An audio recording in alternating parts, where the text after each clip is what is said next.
Hey, what's up, guys? I'm Dr. Boyce Watkins from Your Black World and the Black Business School, and I want to say good morning. I hope you guys are having a good day. I am here today on today's Father's Day. Actually, that's the day that I'm broadcasting to you from. It's funny because yesterday was my birthday, also. So, thank you to everybody who's been, wishing me happy birthday. Phew. And happy Father's Day and everything else. And no, that sneeze was not the COVID. That sneeze was from allergies. I have allergies every spring, so every spring I'm sneezing and all this other stuff. So speaking of that, one of the funny things about, well, not funny, one of the interesting things about COVID is a lot of you were asking me the other day about D.L. Hughley, and DL, he passed out the other day on stage, and I feel real bad for the brother. I hope he's okay. And I like DL. I've known him for a long time, and I really like him and respect him and everything else, and that'll never change. But I heard him give a little. He did a little video where he said that he found out that while he was in the hospital that he tested positive for COVID, and he said apparently one of the symptoms of COVID is passing out on stage. And I had a little bit of a issue with that statement. Not because I have an issue with DL, but because I feel that the COVID thing has become so damn politicized that people will attribute anything to COVID in order to make their case, right? So if I stub my toe and then I go to the hospital and they say, oh, well, let us test you for everything, and then it turns out I have COVID, I can say, oh, well, COVID caused me to stub my toe. And the problem is that, just statistically speaking, causation is not the same as correlation. Just for example, just because I flip a coin and it lands on heads, and I was sneezing at the same time, that does not mean that sneezing is going to cause the coin to land on heads. So I just think it's important to kind of understand that distinction. And I don't mean to pee in anybody's Kool-Aid, but I just have to kind of make that point because I think it's important that we find out truth. I'm a big believer in truth. I'm a big believer in data, stuff like that. So no disrespect to DL Hughley or anything. I just think that overall, when you make a statement like, COVID caused me to pass out, I would like to hear from the doctor. Did the doctor say that COVID was the reason you passed out, or maybe the fact that he's diabetic? DL's talked a long time about being diabetic. Maybe his blood sugar was low. He mentioned exhaustion, things like that. So I think it's just important to kind of have that balance. Now, what's up, everybody on Instagram? Good morning. My Instagram is the Real Boyce Watkins. In case you want to have thoughtful conversations, I like to be smart. I believe in encouraging Black folks to be intelligent, to be critical thinkers.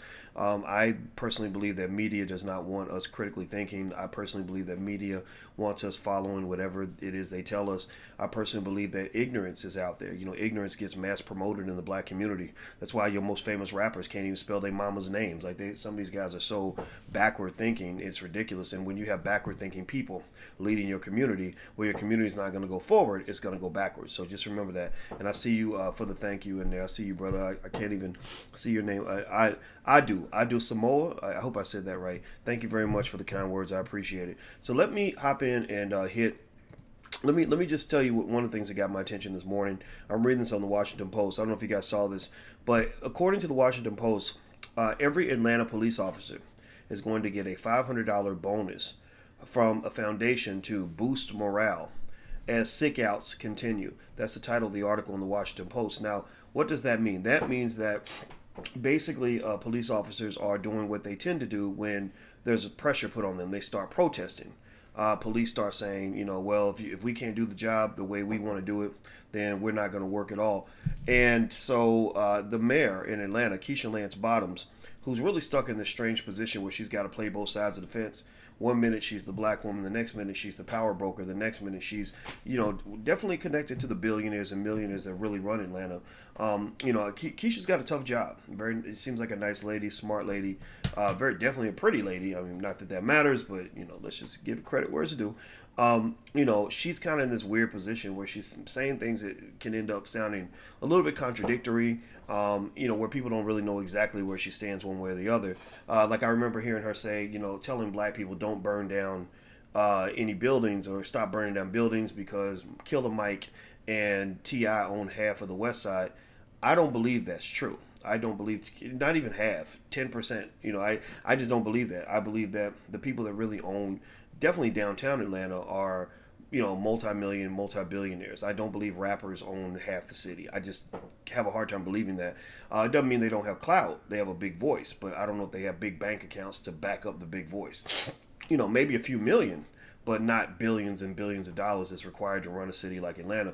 So I felt like there was a little bit of manipulation there. And also remember, black people were being falsely blamed for all those fires and everything else.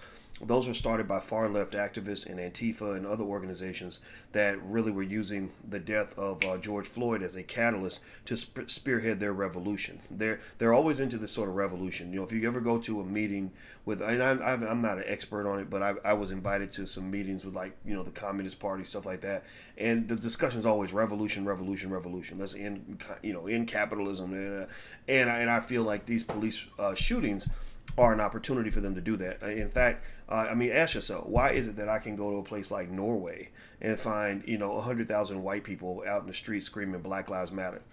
Y'all motherfuckers ain't never liked us that much. Y'all ain't never liked black people like that. So why is it that suddenly it's like the biggest thing in the world? Suddenly it's like the most popular thing in the world for millions of white people all around the globe to run out and scream Black Lives Matter. I don't buy it. I don't believe it. Because if Black Lives Matter from the jump, then, we wouldn't have had all those issues we've had with you for the last, 200, 300, 400 years. Like you wouldn't have been allowing the abuse to occur in the form that it has occurred up until this point. So I really think that, that a lot of this is a smokescreen. A lot of this is a hoax. I'm not participating in a Black Lives Matter political party. I read their website in detail, and I didn't like their agenda. Jay Morrison has a black political party. I can't remember what it's called. I should have the name in front of me, but I'm going to support that. That's what I'm going to be a part of. Maybe it's the Black Rights Party, Righteous Truth. You wrote Righteous Truth in there. Yeah, right. I think it's the Black Rights Party.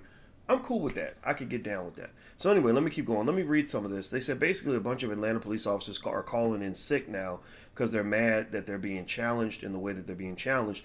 And so in order to make them feel better, because their feelings are hurt, the Atlanta Police Foundation stated that they are going to get $500 bonuses out of a $2 million fund to boost morale. They said, we're afraid of losing good police officers. Our city losing good police officers. He said it twice, I guess. All this is in support of just showing that we appreciate the sacrifice these officers have made at this time. Local leaders, including Atlanta Mayor Keisha Lance Bottoms and Interim Police Chief Rodney Bryant, have spoken publicly about waning morale among police officers in recent days, in part due to the protests over racism and police brutality that have sparked intense anti-police sentiment in the city and nationwide. The discontent within the police department appeared to reach a boiling point this week after Fulton County District Attorney Paul L. Howard brought felony charges and other charges against Garrett Rolfe, the former officer who fatally shot Rayshard Brooks, a black man, in the back. So following Howard's announcement of the charges, an undisclosed number of Atlanta police officers called in sick before a shift change that evening. When the police department swiftly refuted claims that the sick calls were part of a large-scale strike, they did confirm, quote, a higher than usual number of call-outs, referring to officers who did not show up for their shifts. Both the departments and Bottoms, who appeared on CNN to address the call-outs, said the absentees would not impact those response times. Okay, so basically they're claiming it's not an organized thing, according to the spokesman for the International Brotherhood of Police Officers. What it actually is officers protesting that they've had enough and they don't want to deal with it any longer. Well, that sounds organized, right? Maybe they're thinking organized has to be like a direct, documented effort from the top. Like somebody from the head honcho has to send out a shot and tell everybody like this is what you're supposed to do. I don't think that's what's going on. I think they're all talking, and that's what they agreed to do. Because remember, this also shows something that has always been true. Remember, my dad was a cop, so I try to look for truth. I'm not really looking to just vilify all cops. I just don't believe that. I don't believe that, but I can vilify a system. And I think that beyond any doubt, if you read books like Black Labor, White Wealth, Powernomics, and other books that talk about the history of policing. Dr. Claude Anderson came on drboycetv.com and explained the history of policing. You have a history that has built a system that has some fundamental problems with racism and to some extent classism, but a lot of racism. The police department was never designed to protect and serve everybody. If you're poor and black especially, the police are not here to protect you. They are here to protect rich people from poor people, white people from black people. So you have a systematic problem. Now, if you have a systematic problem, you can't refer to every problem with the system as being some sort of, bad apple or a one-off or a one-time thing, because that just isn't reflective of the truth, right? It's like you have an employee, in your company who doesn't come to work 20% of the time. You can't keep saying, well, it's a one-time thing. It's not a one-time thing. Or that relative who is getting evicted every single month or every 3 months, because they're not paying their rent. It's not a one-time thing. You know how it is. You got those trifling relatives that borrow money from you, and they talk about, oh, it's just one time because I just need to borrow some money one time, and they never pay you back, and they're coming back 3 months later. Well, there's a point where you have to accept the fact that it's not a one-time thing. You have a long-term issue. You are like a drug addict who keeps saying he can stop anytime he wants and that he's really not addicted, but that his actions show something different. So the police departments across America are addicted to this drug called white supremacy. And in this drug called white supremacy, they have implemented a series of consistent behavior patterns and policies that basically make them feel that it's okay to go blast a black man in the head if they feel like he was drinking that night in his car, or if he doesn't cooperate and do exactly what that white man tells him to do, right? If he runs away, shoot him. If he pulls his arm away when you grab him, shoot him, right? And there's a culture that goes beyond the police where people support that. They're like, yeah, of course he got shot. He should have got shot. He was resisting arrest. Well, who said that resisting arrest means you're supposed to get shot, right? Who said that not doing what the cop tells you to do, especially when he shouldn't have been fucking with you in the first place, is justification for being shot? That's a very sick mentality, very sad, very sick mentality.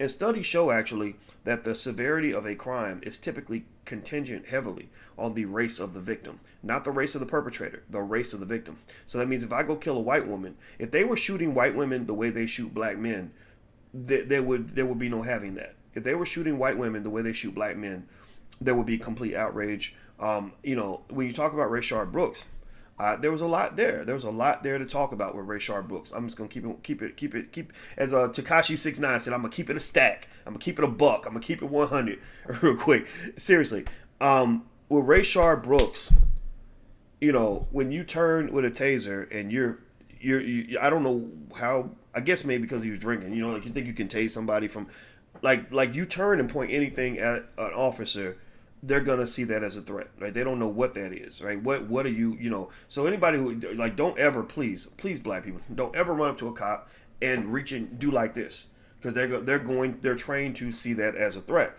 And I'm not saying I blame them one way or the other, but I will say that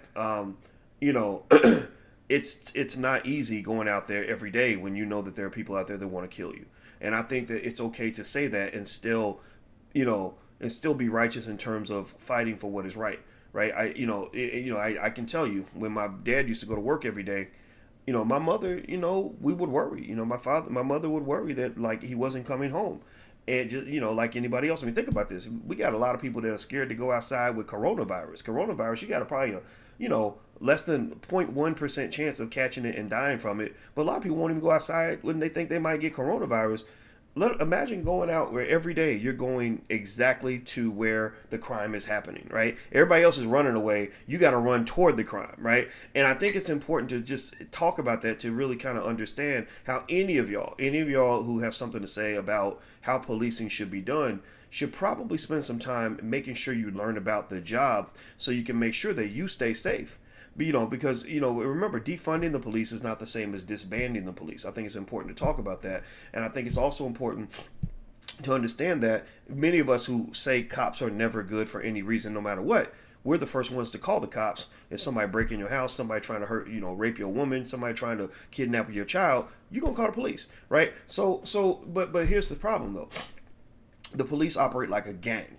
They operate like a street gang. They're the biggest street gang in most cities across America, and they are state sanctioned. They're allowed to carry weapons nobody else has. They've been militarized beyond the point of belief.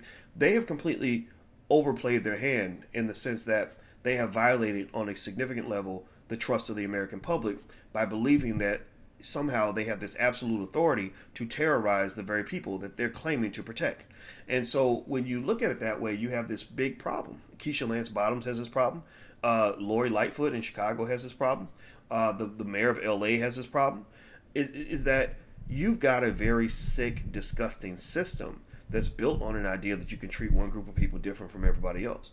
And you've lost all the public trust because you've allowed them for decades to run roughshod over segments of the community to the point where you can't even make a fair logical argument in favor of police. Like, you can't even empathize with the police on any level without people just being outraged because there's so much hatred. So it's almost like a criminal. If you have a criminal who kills 20 people and he's in court and somebody says, well, actually, he's not a completely bad guy. Let me tell you about some good things he did for the children in the neighborhood. Ain't nobody gonna want to hear that. They're gonna be like, no, he killed 20 people. There's nothing we want to hear at that point. There's nothing good we want to hear about this person because we've decided that he's bad. So the police, as it stands, are bad. Collectively, right? Anybody associated with the cops, you're gonna be seen as bad. Nobody wants to be a cop. No kids growing up saying I admire police officers, right?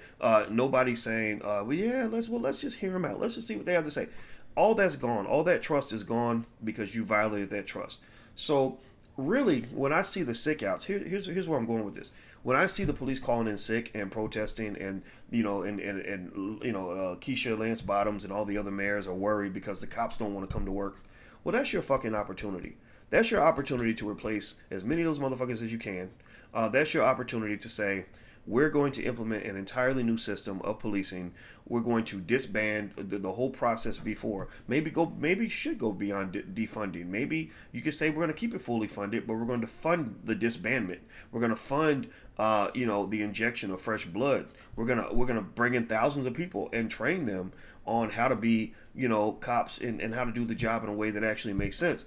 And then you let the old cops know, the ones who are calling in sick, look, you either come into work and get with the program, or you can just stay home sick. Just stay sick. Shit, be unemployed. We got 30% unemployment rate right now, or whatever the number is. Maybe it's lower. I think it's 13%. Black people is up 20, 30, 40%. It's always up there. Fine. You stay home. You won't have a job. Maybe you can go work as a bouncer or a security guard or something like that. Whatever. But you can't work in this department anymore. And I think that really is what's called for. So really, it's like, why are you so concerned that cops don't want to come to work? Why are you so concerned that cops who are committed to a corrupt, racist system don't want to do their job anymore? Maybe that is your opportunity. I'll tell you what, I've had this happen, as a CEO of my company. Now, I'm not in a position that a mayor of a major city's in, right? There are a lot of variables and factors that have to be considered.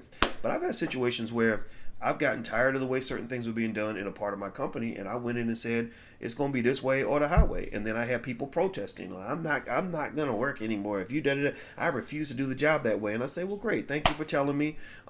It's good to know you. I'm sorry that we can't see eye to eye. I wish you the very best. And then you replace them with somebody new who's starting over at ground zero, who understands how you want things to move, going forward. Because you cannot hold on to something that is toxic. It's like trying to go back and fix a really bad relationship that you've been in for a long time, where that person's an abuser, they're a liar, they're full of shit, that they're not right for you. You could keep trying to change somebody who screwed up, or you could just break up with them and find somebody better. How about that? So let's break up with the police process. Let's break up with the old police department. Let's start over fresh. Commit, all of 2021 to spending, $100 billion rebuilding the police departments from the ground up. We've done it before. We've done it in other areas of society, and make the world a better place.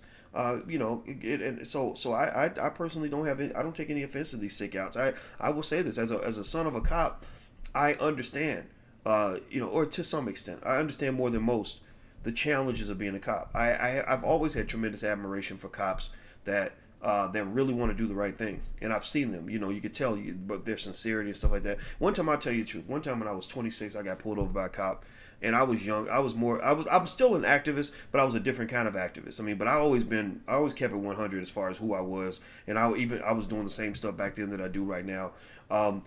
And I remember I was very, very angry at the police. Now, this was before it was very popular to talk about police and black men. I was writing about it in the 90s, and didn't nobody give a shit back then, except for smart black people. But that's why you guys are ahead of the curve. If you're watching me now, you're ahead of the curve, because I end up thinking about things that won't be popular for 20 years or whatever. So back then, I was actually writing about police brutality. I was writing about cops shooting police. I was writing about mass incarceration. And I remember a cop pulled me over, and I was really, really mad. And I really felt like it was racist. He had no reason to pull me over. And I just gave him shit. I mean, I was like you pulled me over because I'm black. You did it because I'm black. You did it because I'm black. And I remember that poor white boy, like, literally was like really trying to tell me, I do not do that, sir. I am a man of God. I am a Christian, and I do not believe in discriminating against people because of the color of their skin. And and of course, maybe it was bullshit, maybe it wasn't. But here's the thing: he didn't have to do any of that with me. If our interaction was consistent with the narrative that's being pushed the most through mainstream media, he would have yanked me out of the car, shot me in the head, and I'd have been dead on the side of the road because, every cop wants to just wake up and murder black people just for a living. I'm sorry, I don't believe that. I don't believe every cop gets up with a death wish.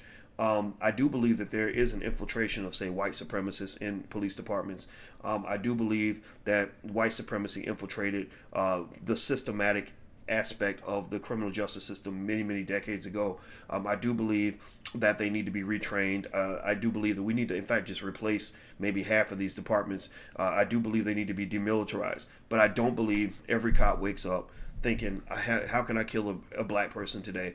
Because if that were true, then every cop would have, 80 or 100 black people on there. Think about this. I mean, there are lots of black people who are committing crimes, white people too, or they could just shoot them. Why not go find some drug dealers and just pop, shoot them all, right? It doesn't happen, right?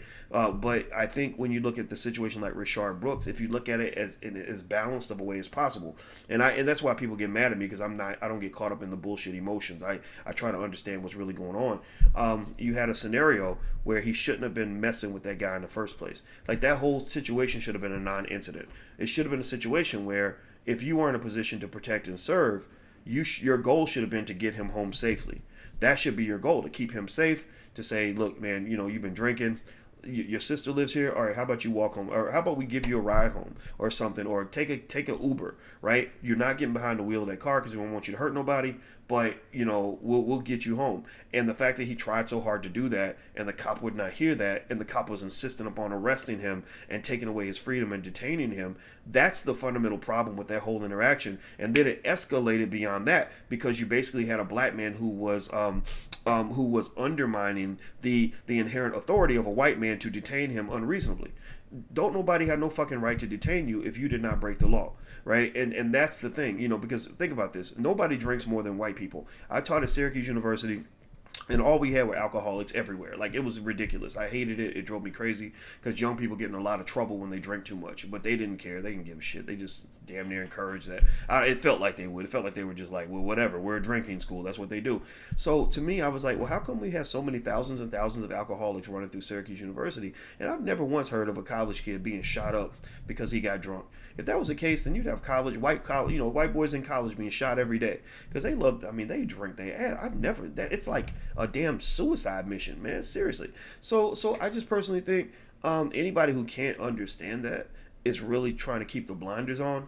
And I really think that you can support the cops, but you cannot, in my opinion, on any level, support everything they do in the way they do it. Like, how in the hell can you really say, I fully back the police? You can't say that. That wouldn't make any sense. That's not even rational anymore. And I think that in this world where we have all this division, where people just get on a team and they believe any bullshit that comes out of the team's mouth, I'm not built for that world. I really should have been born on another planet. Because, like, for example, when I hear on the left, I hear people talking about acting like coronavirus is in every single, it's hiding behind every corner and it's gonna kill everybody and we all gonna die. I don't believe that. I look at the statistics. I'm like, no, actually 4 out of every 1,000 people catch it, and most of those 4 people don't die. And if the person dies, they have a very high likelihood of being over the age of 75. So no, you're not gonna die from corona just because you went to school today. It has to be contained. Wear your mask, wash your hands, social distance, do what you got to do, but don't be sitting in your house scared to death because you think when you walk out the door, the virus is gonna be standing out there with an AK-47 and just take your ass out. Those are politicians playing with your damn head. They're using you. They're manipulating manipulating you, and I don't like it. They're not going to manipulate me, so you're not going to hear nothing different from me, because I want truth. I don't want spin. That's not fun for me. So anyway, that's my 2 cents. That's what I see. I think my advice to Keisha Lance Bottoms is, if they don't want to come to work, then shit, pick about 20% of them and just say, thank you for your service. You don't have to come to work anymore. You can go be a bouncer at one of the strip clubs or something, but you're not working for the Atlanta Police Department. And I guarantee you, if you go to the hood and you put some, $100 million into the recruitment of quality police officers right there from that community, you're gonna have all kinds of brothers and sisters that will apply for those jobs. If you go into the west part of Atlanta and you say, we're implementing community policing and we want police in West Atlanta to be from West Atlanta, you'll have a ton of job applicants and they'll be ready to be fully trained. All you gotta do is train them and stop holding on to the bullshit. Stop hoarding the past. Stop hoarding the racism. Stop holding on to the discrimination. Stop holding on to these systematic elements, these very toxic elements that have caused your city tremendous harm and embarrassment. And it's not just Atlanta though. It's so many cities across the country, from LA all the way across to DC. You got the same issue everywhere, and the police gang needs to be disbanded. They need to stop operating like a street gang, with all these weapons and everything, and really actually rebuild the whole process from the ground up. That's my 2 cents. All right, guys, do me a favor, hit the thumbs up button, share, and subscribe button. Thank you guys for hanging out with me on Instagram. My Instagram is The Real Boyce Watkins. Feel free to come into the comments on the gram or anywhere and let me know what you think. If you don't agree, that's fine. As long as we can disagree respectfully, that's cool. If you disagree disrespectfully, then we're gonna have a problem. I might have to put you out because I don't want stupid people on my platform. The last piece is hit the thumbs up button, share, and subscribe button before you go. And also, if you haven't joined Blag Enough, this is our social media platform. We're trying to get away from Facebook, so we built this. This is our name. This is black owned. We got a trademark on this word, Blag Enough. So if you're black enough, join us at Blag Enough. We keep it 100% black, total free speech, and really good conversations there. And you can also find people in your own community that are on Blag Enough. They actually let you search for people that live in your city, stuff like that. So take care, guys. I'm out of here. Have a good day. I'll see you soon. Peace.